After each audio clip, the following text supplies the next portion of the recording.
Everyone. আজ দুপুরবেলা খাওয়া দাওয়ার পর ঠান্ডা ঠান্ডা ওয়েদার পেয়ে ভাবলাম শুয়ে শুয়ে একটু ফোনটা দেখি। ফোনটা দেখতে দেখতে দু চোখের পাতা কখন এক হয়ে গেছে আমি নিজেও জানি না।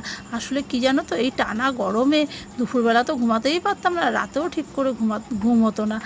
তাই হয়তো ক্লান্তি এসে গেছিলো, আর ক্লান্তি থেকে আমি ঘুমিয়ে পড়েছিলাম। আমি ঘুমাচ্ছি দেখে মা কিন্তু আমাকে ডাকেনি। সন্ধেবেলা সন্ধে পুজো করতে যাওয়ার সময় আমাকে যখন ডেকে দিল, আমি বাইরের দিকটা দেখে সারপ্রাইজ হয়ে গেলাম।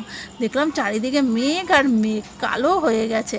আর আমার মনে খুব আনন্দ হলো যে আজ বৃষ্টি হবে। আমি বাইরের দিকে বেরিয়ে দেখি জোজো ওর ফ্রেন্ডদের নিয়ে চারিদিকে খেলনা সরিয়ে খেলছে। আর আমি তোমাদের আমাদের বাড়ির দক্ষিণ দিকটাও দেখিয়ে দিচ্ছি কতটা মেঘ করেছে। চারিদিকে অন্ধকার হয়ে গেছে আর সন্ধে হয়ে গেছে। মা সন্ধে দিতে চলে গেছে, আমাকেও রেডি হয়ে এখন যেতে হবে, কারণ আমিও তো গিয়ে 40 পাঠ করব।